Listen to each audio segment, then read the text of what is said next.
So it's my pleasure that, to introduce today's presenters. Today we have Heather Schrotberger, Jessica Haremza, and Dale Walker with us. And we also want to mention Jane Atwater has been also helpful with the work that they're going to be presenting to us today. Heather is the director of Project Eagle, Educare of Kansas City, a program of the University of Kansas Medical Center Department of Pediatrics. Project Eagle is an award-winning early Head Start program located at the Children's Campus of Kansas City in Kansas City, Kansas, and a member of the Educare Learning Network. As the director of Project Eagle, Heather serves as the face of Project Eagle by engaging in positive relationships with key stakeholders, including governing body members, tenant partners in the Children's Campus of Kansas City, community leaders, Project Eagle staff members, and enrolled families and children. She has worked in the early education and early Head Start field for over 14 years and has experience and expertise in program development and implementation. She serves on the board of directors for the Children's Campus of Kansas City, engages in the National Educare Learning Network, and participates in numerous other local collaborations and efforts that further the work of the field of early education and lead to systems of change. Jessica is the site director for Project Eagle Educare of Kansas City and has worked as a master teacher for Project Eagle. She has been working in early childhood education in both a research and practitioner capacity for a decade and is an author on multiple peer-reviewed articles and presentations on infants and toddlers, including topics such as math and science in infant and toddler play, increasing desirable behaviors in the toddler classroom, and increasing toddler compliance with classroom transitions. Prior to joining Educare of Kansas City as a master teacher in 2012, Jessica spent 5 years as the Director of Curriculum and Training at Ballard Community Services. Dr. Walker is currently an Associate Research Professor and Scientist at the University of Kansas, where she also received her Ph.D. in Developmental Child Psychology. Her research addresses early childhood language development and evidence-based intervention with child care providers, early interventionists, and parents. Measurement and assessment practices with infants, toddlers, and preschoolers with and without special needs, fidelity of intervention implementation, and issues related to the impact of poverty and depriving environments on child outcomes and school readiness. So as you can tell, we have a very wonderful group of presenters with us today, and I think we have a lot to learn from them. So I'm going to pass it on over to Heather and Dale to get started with their portion of the presentation. Thank you, Claire and Janice, for that introduction. Educare of Kansas City is one of approximately 20 Educare schools in the National Educare Learning Network. Collectively, Educare schools serve as a model of the impact of high-quality early education on the school readiness and future outcomes of vulnerable young children.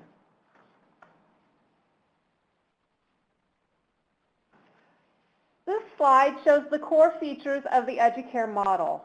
Each Educare school implements a number of common core features while also delivering a model of services that meets the needs of the school's local community. These core features are organized into 4 buckets or categories as shown on this slide. These include data utilization, which we will discuss in detail today, as well as high-quality teaching practices, which includes high staff-child ratios, small class sizes, and continuity of care, embedded professional development, including high staff qualifications, reflective supervision, and interdisciplinary approaches, and intensive family engagement, including starting services during the prenatal period and on-site family support.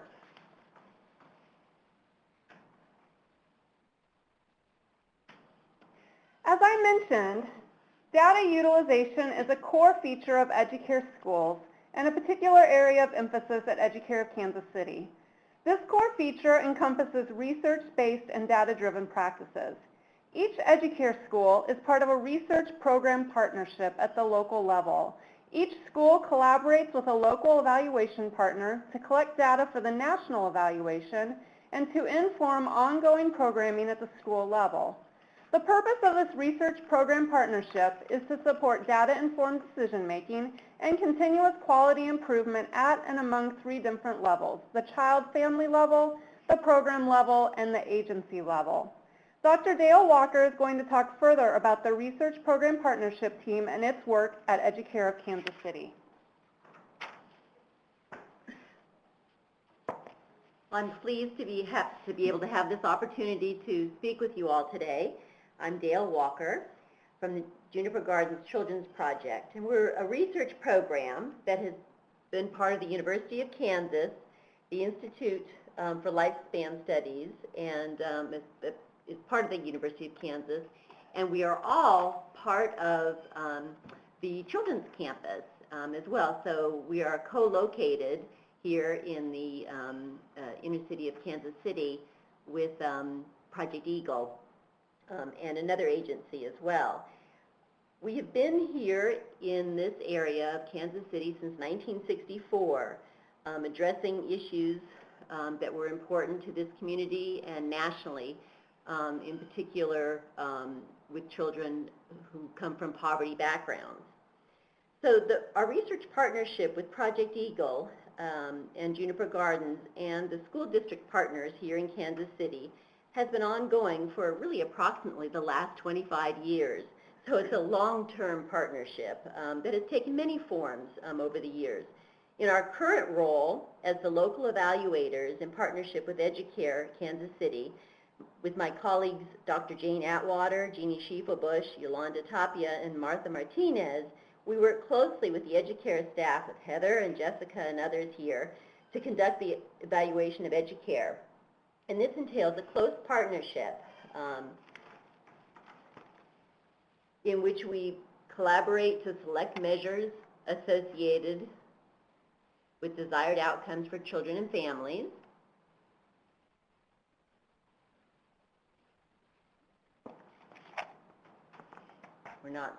There we go. And we facilitate data sharing to increase data use and inform planning for individual children, classroom improvement, and strengthening parent involvement. And we've developed ways to facilitate that sharing that includes having joint staff meetings between evaluation and education teams in which we review data, discuss data, and make plans for how the data may inform classrooms and parent involvement. Also, this entails measuring implementation fidelity, which allows us to more closely monitor the level of delivery of content to children, and sharing data permits adjustments to be made to make sure that the important content is really being delivered. And working together, we've developed the format and content for this data sharing that includes data sharing reports for teachers and for parents that we'll be illustrating during this talk today.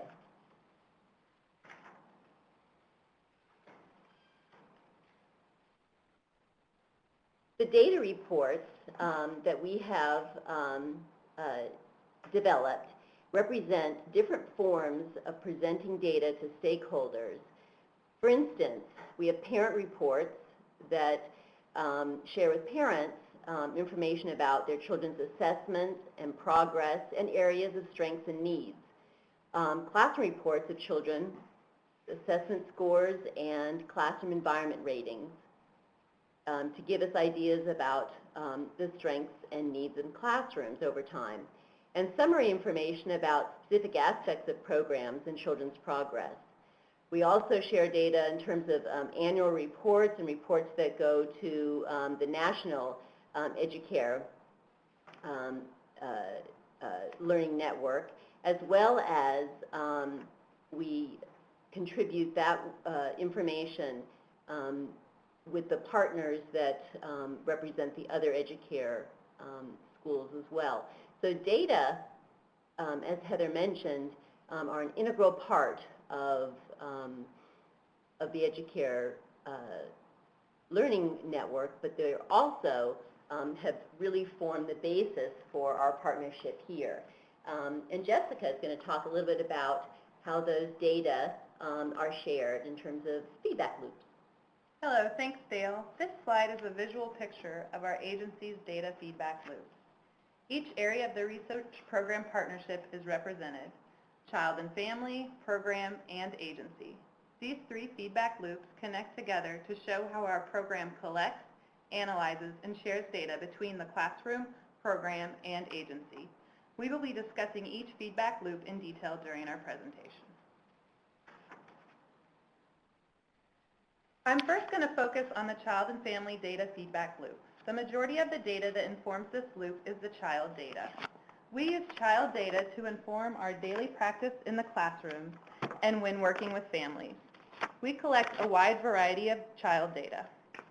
Classroom teachers observe children throughout the day when they are engaged in play and classroom routines and document their observations either with pencil and paper or electronically. In addition, teachers take videos or photos of the children during classroom activities to use for later review. Teachers use this documentation to assist in planning and to share with families. Artifacts such as writing samples or drawing samples are also collected and used for documentation. In addition to those, teachers conduct regular developmental screenings on all of the children in the classroom. Examples of these are the Ages and Stages questionnaire and the DECA social emotional screening. Those screenings, along with the individual growth and development indicators, or IGDs, are used to monitor each child's progress. Our last bit of data is completed by our local evaluation partners. The evaluators use norm reference program monitoring measures such as the Bracken and TLS, the preschool language scale. These measures are used not only for individual child planning, but also for program evaluation purposes.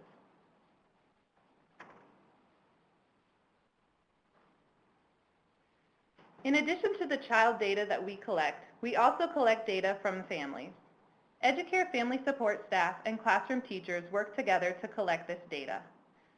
Teachers complete an initial interview with families to help inform the teachers about each child's individual needs. These interviews are completed in the home and provide a time for the parents and teachers to start building a relationship. Family support staff conduct regular screenings for protective factors. Teachers and family support staff observe and document parent-child interactions and use this information to help support the family when goal planning. Lastly, parents are interviewed for fall and spring surveys and exit surveys. These surveys collect information such as family demographics, family well-being, and family literacy activities.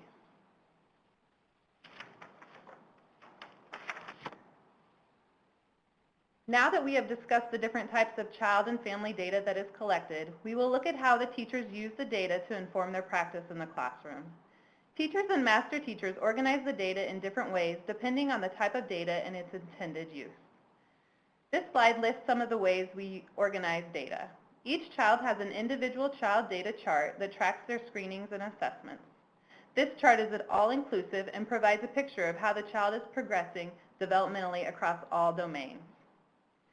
Each classroom has a goal chart that has each individual child goal listed on it. This chart is used during planning time and is a nice way for teachers to quickly see all of the classroom goals in one place. The classroom data chart tracks upcoming and recent screening and assessments and is used by teachers and master teachers for classroom planning. Lastly, each child has a portfolio. The portfolio contains copies of screenings, assessments, and has anecdotal and photo documentation of the child's developmental progress. The portfolio stays with the child the entire time they're in the program and is divided up into our curriculum's core areas. This portfolio is shared during conferences, and parents get to keep the portfolio when their student leaves our program as a way to document the learning that has happened while they were here. All of the child data is used to create individual child goals. The goals are aligned to the curriculum and program school readiness goals. Individual child goals are reviewed on a weekly basis, but often do not change every week. Goals may be adjusted due to progress or new strategies might be added. For example, if a child is working on walking as a goal, the classroom teachers will review the goal during their weekly planning time and look at their observations from the week to see progress the child has made. Depending on progress made by the child, the teachers will then either adjust the goal or add new strategies to help the child obtain the goal. So if the child is standing but hasn't taken any steps, the teachers might add in some new strategies for them to hopefully help the child achieve the goal in the classroom.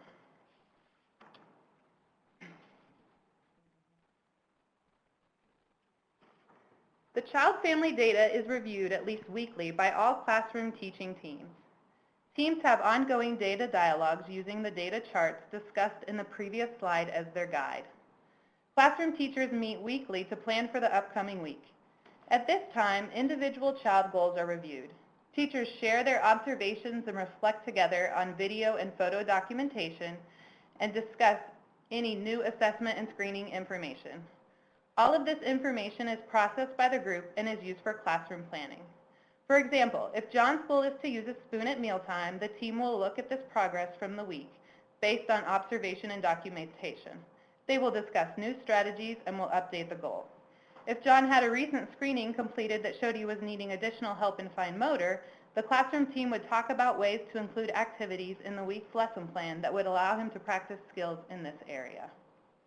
Teachers also meet monthly with master teachers for reflective supervision.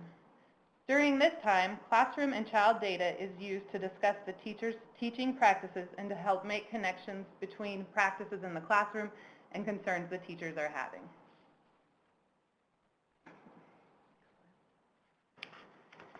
Data dialogues are not only happening between teachers during weekly planning and between math teachers and master teachers during monthly reflective supervision, but also between a multidisciplinary team at least twice a year.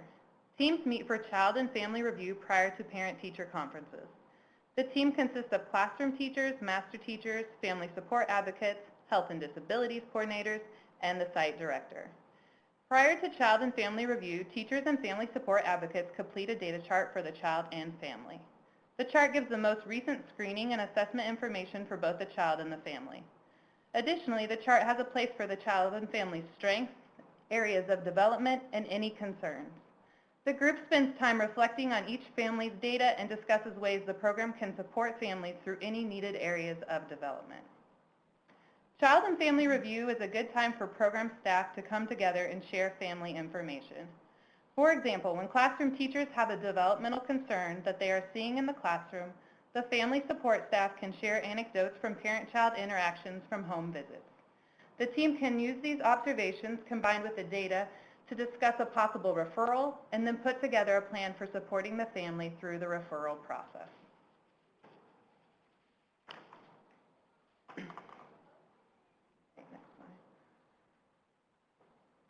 Data dialogues are not only an essential part of our program internally, but also externally. Data is an important tool for engaging families. Using data supports all of the Educare core features, including intense parent engagement. All of our families know that ongoing assessments and data sharing are a part of our partnership between the program and families. We work to foster a culture of curiosity among staff and parents through the use of data. As parents become more comfortable with data, they learn to see themselves as interventionists and become confident about their influence on their child's ongoing development across all domains.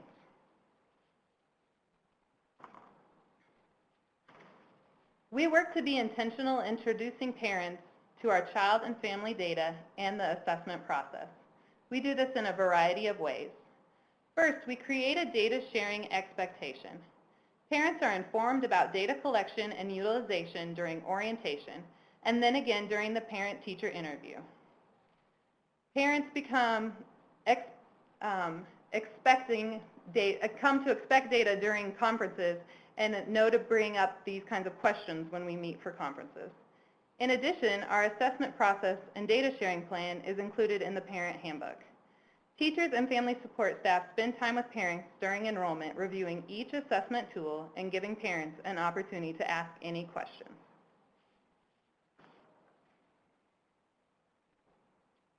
We encourage parents to be involved in the data collection process. Parents are encouraged to share observations with teachers and support staff. Often parents provide anecdotal observations from evenings or weekends to the teachers about the child's progress on a particular goal. For example, if the child has a communication goal, mom might share how the child made the ma sounds over the weekend with the classroom teachers. The teachers will then take this information and use it when they're planning for goals. Parents also provide documentation in the form of photographs to the classroom of the child to show the child's work or progress. Often parents see teachers using this type of documentation to show learning and start doing the same for the time the child is home. We'll show some examples of documentation later in the slide, But our parents are really starting to pick up on this as part of the way that we share learning, and they have also been sharing learning with us in the same way. So they'll bring in pictures from the weekend and talk about progress that the child has made during that time. Parents are also able to be involved by completing surveys, interviews, screening measures, or being play partners during assessments.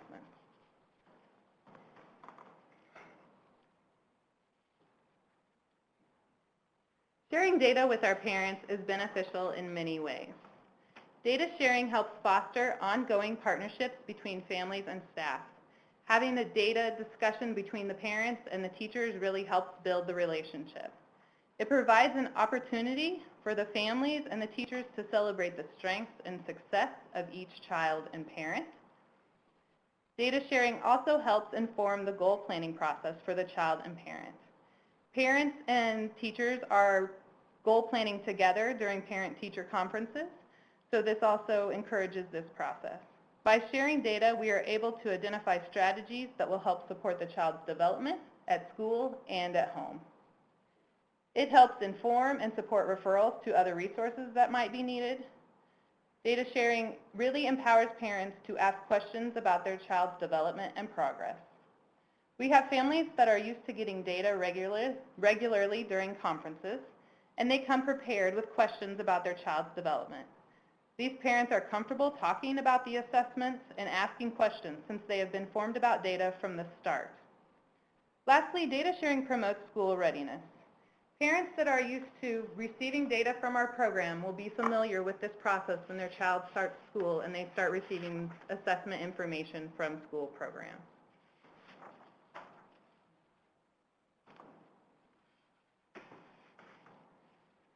When we share data with parents, it is always in conversation.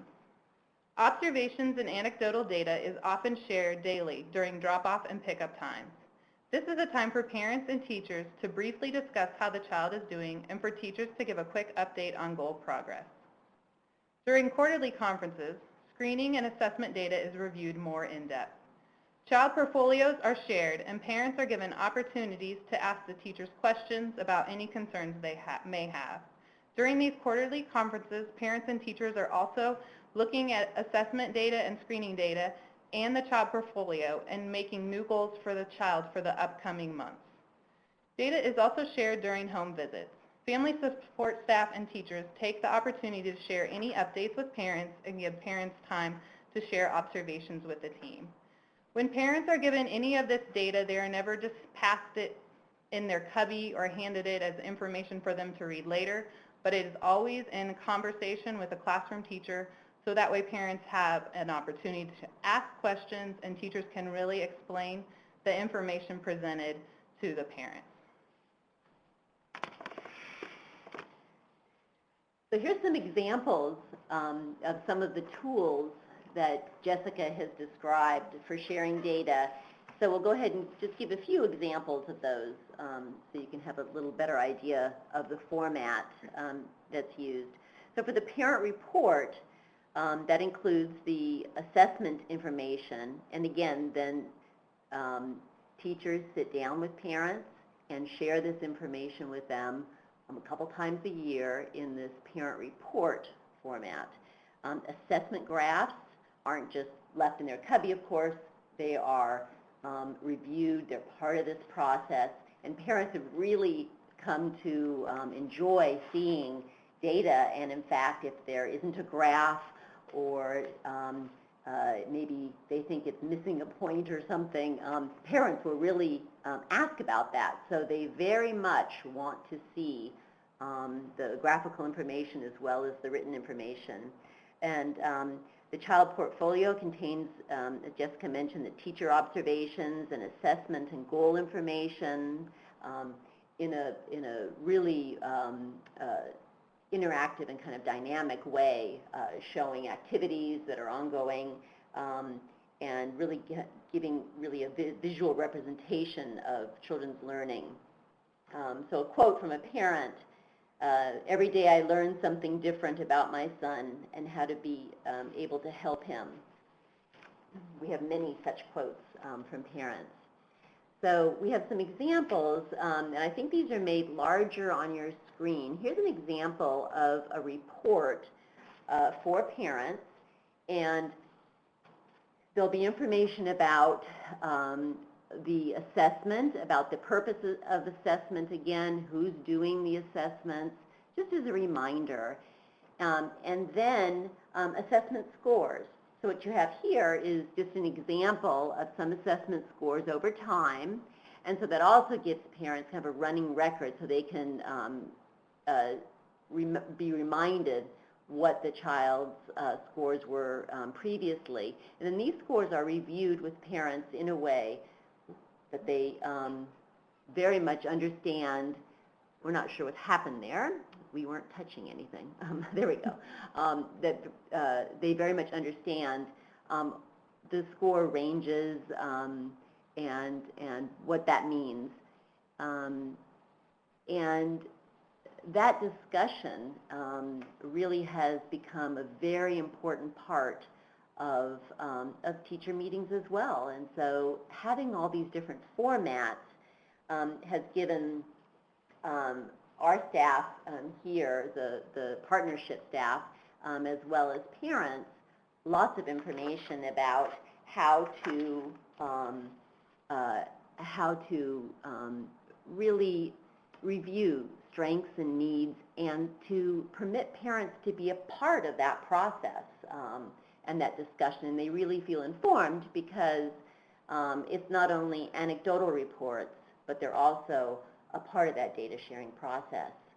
And so another example of information that's shared in graphical form are the IGD, the Individual Growth and Development Indicator data. These are shared with parents in the report and also more frequently by staff, as these are given quarterly. And so parents can see their child's individual progress over time and in comparison to normative information or not. Some of that information, these can be very much individualized for parents. And so some of the normative information can be turned off. And so you can get a good picture of a child's personal best. Our program here serves really diverse children, and children with and without special needs, and children from a variety of backgrounds and language backgrounds as well. And so it's really important for staff here to have the ability to really individualize the information that goes to families and make it relevant for those families. So those are two examples of some information, and then now we have Jessica will review some of the portfolio information. So this slide is an example from a child's portfolio. This would be shared with parents during parent-teacher conference. The portfolios are split up into our curriculum's main developmental areas, and so as you can see from this example, it is communication and language. All of the portfolio documentation includes a picture and then typically an anecdotal note that states where the child, any developmental progress they've made over time. So this particular child was working on communication goal of multiple word phrases, and this child is a dual language learner. And so the teacher talked about how the child was providing new words in the classroom, and she took the picture when the child shared the word banana with the classroom for the first time. And so she's just kind of documenting this moment in time and then having it so she can share it with the parents down the road. And then additionally, it's going to be included in the portfolio to be kept for the child's whole time here. And so just kind of showing progress as when the child was first learning to talk, as now she's forming words. And then down the road will be additional documentation when she is making more multiple word phrases.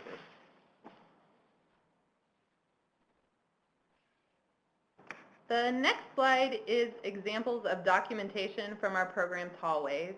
We use documentation to show learning in our classrooms. You can see this throughout the hallway, and depending on the classroom, it'll be kind of a different, more individualized documentation. Lots of times this is pictures, some anecdotal notes, lots of quotes from what the children were saying during the pictures, and then there are sometimes drawing samples provided. This panel on the right shows documentation from the classroom that was talking about fish, and they had named this fish Bubble Pop. And so there are a couple documentation panels just showing progression as the children learn about the fish and kind of guess about what the fish are doing. And so the teachers wrote all of that information down to share with parents so that they can see it when they come and visit and read about what the children are doing in the classroom.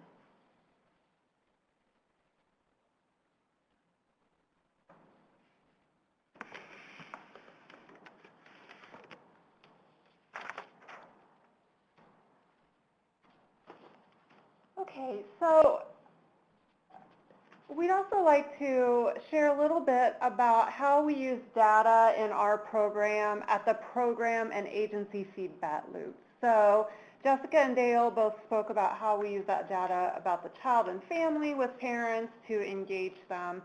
But we also use data to inform a number of other things in our program, and we involve parents in those types of planning activities. So we engage them with our aggregate program data. So just to highlight a few of those, all of the data that we use to support our work with children and families also supports our ongoing planning and sustainability efforts. This slide here indicates many of the areas in which we use the data to guide our decision making. I'd like to first highlight professional development and give a few examples around that.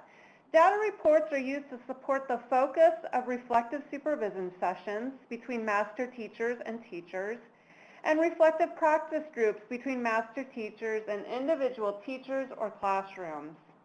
They are also used to inform the annual program-wide professional development calendar. One example of this would be our program's decision to focus on intensive program-wide professional development and strategies around language and literacy development in this coming year, based on our review and discussion of aggregate child language data this past spring. Another example around professional development would be Jessica's work as site director and the master teacher's work with our mental health consultant to look at what topics need to be addressed individually in classrooms based on observation, based on information from parents, and based on the DECA IT assessment scores. Another example of how we use data at the program and agency level would be the use of data with our Parent Policy Council, which also engages them in program planning. We shared with them this past spring summary data from parent interviews that indicated parents would like to remain involved with the program after their children leave. This has in turn led to the Policy Council working with program staff to develop and plan for an initial meeting of a parent alumni group. In addition, we used data that we had and feedback from parents through the interview process, and knowing the areas that families had identified needs and needed additional resources, and have established an on-site family resource center that will have topics that rotate through those areas that we saw in the summary parent data from their interviews. And then another area that I might just mention is to determine what our needs are as far as the environment in the classroom, and to help guide our decisions about supplies and materials in the classroom based on the data we receive back from the environmental rating scales.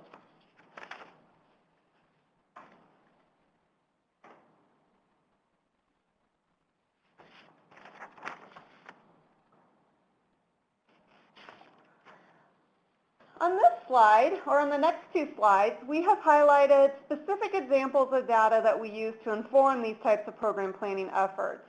This includes ongoing observations of the classroom environment and instructional practice, which is done by the master teachers.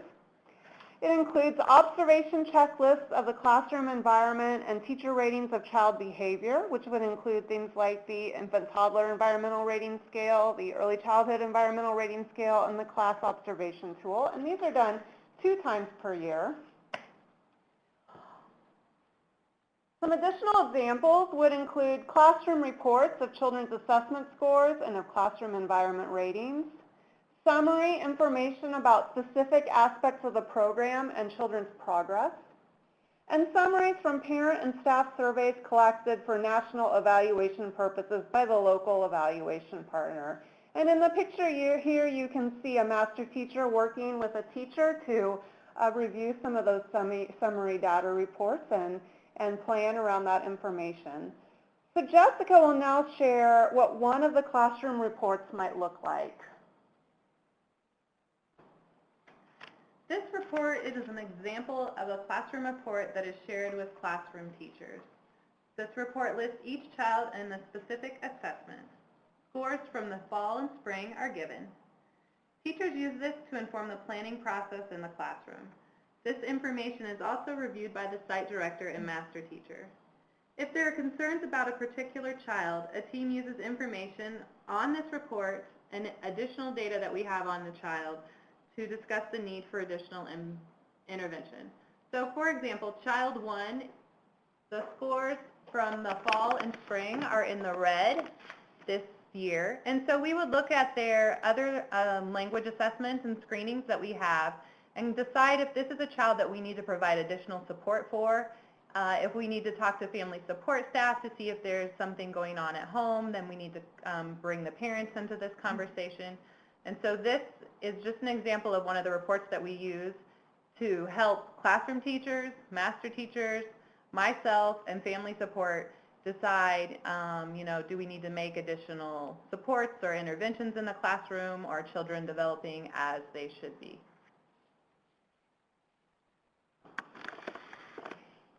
And some examples of ongoing use of program and agency data are staff discussions and planning sessions, certainly, that have been described. We also have a monthly research partner meeting, and during those meetings we discuss data.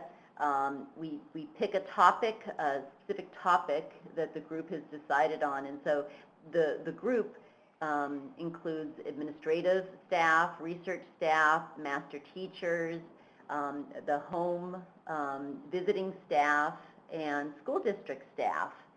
And so we have broad representation at that meeting, and that's important because we are we're looking at data, a specific topic, and then talking about how those data impact different levels of the program and how they might impact work with families as well as the transition into school. Data then are also shared in quarterly governing body meetings and during annual program and evaluation report generation. We also share these data with legislators in Kansas, for instance, when there's been important legislative decisions that were being made and when representatives asked for data. And we were able to provide aggregate data or summative data to them to help inform their decision-making process. Sometimes successful, sometimes not in Kansas, but it has been very helpful, and they too have reported that. The research partnership has really been important at times also to inform funders about progress and areas of need, as well as keeping the school district informed about what's children's progress and what's happening in our local area related to programs serving children with special needs and with other challenges, because there are often, as you all are aware, certainly resource issues that these data are so important for informing. We also have a few examples here of some data slides, and these would be used in our annual reports, but also to discuss at meetings, at that monthly meeting in particular, but also in the meetings with, Jessica would be going over these with and the master teachers with the classroom staff in addition to that individualized classroom format report that she also showed. And so these data are really important in this form to give us information about, for instance, this slide showing the toddler class averages across school years gives us information about what class data has looked like over years and what areas there may be strengths in, what areas there may be need for more programming decisions. And here's another example of a slide with some of the class data. And this one would be a good example of highlighting areas of strengths and areas where there may be benefits from more programming emphasis, let's say on feedback and language and other areas to facilitate learning and development. And then similarly, this slide, just with the ITERS and ECRS data, averages over the school years, can give information about, data, the general ebb and flow of data across the years, but also where there may be strengths, where there may be, downturns, and then we can tie that sometimes to influx of certain children, a new class of children, a new a group of perhaps emphasis on an assessment that has changed emphasis in certain components, which is what happened this last year, and this reflects that. And so, and also teachers. And so these data are important to see it in this aggregate form as well and give us a quick picture. And then on this slide showing those, the Deborah, the DECA early childhood assessment data, this can give us information about understanding the needs of incoming children compared to those who have attended Educare for a year or more and had some time. And we see real differences in this slide very clearly across areas with children who are new to Educare and those who have had some experiences in Educare. This slide being examples of data that can help us understand the differences that home language status can have, that home language status can make for children. And for instance,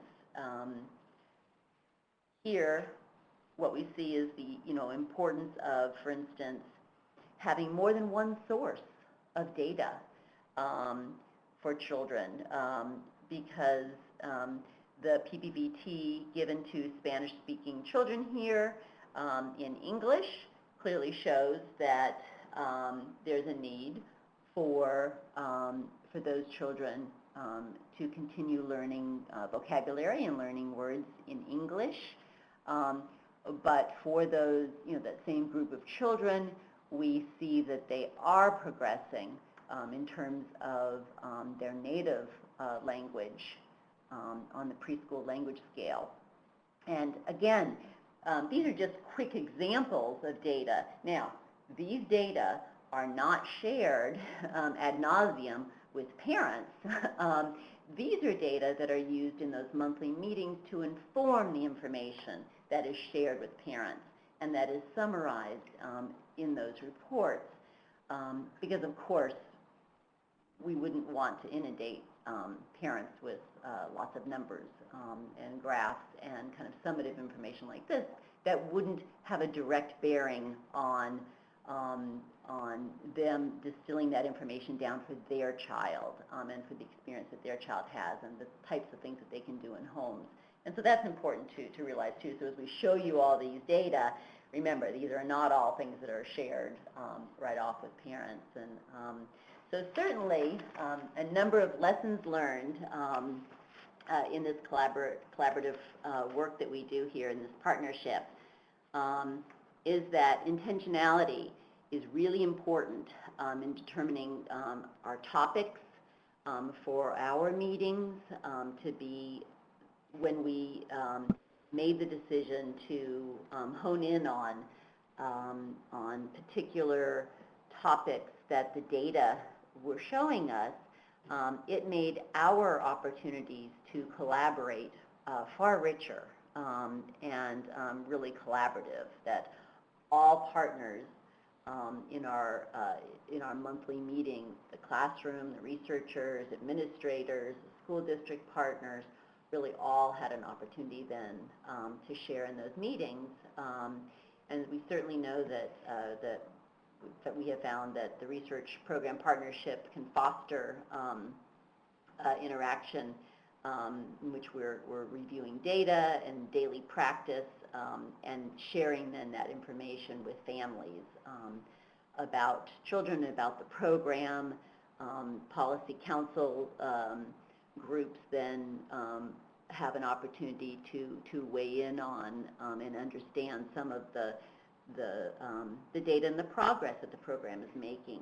So parents certainly are eager and interested in reviewing and discussing data results with teachers, and they really are able to articulate and support the goals for their children as a result of having that opportunity to be a part of that process. So that's the end of my remarks there. We have our contact information here, and you're certainly welcome to contact us with any individual questions too.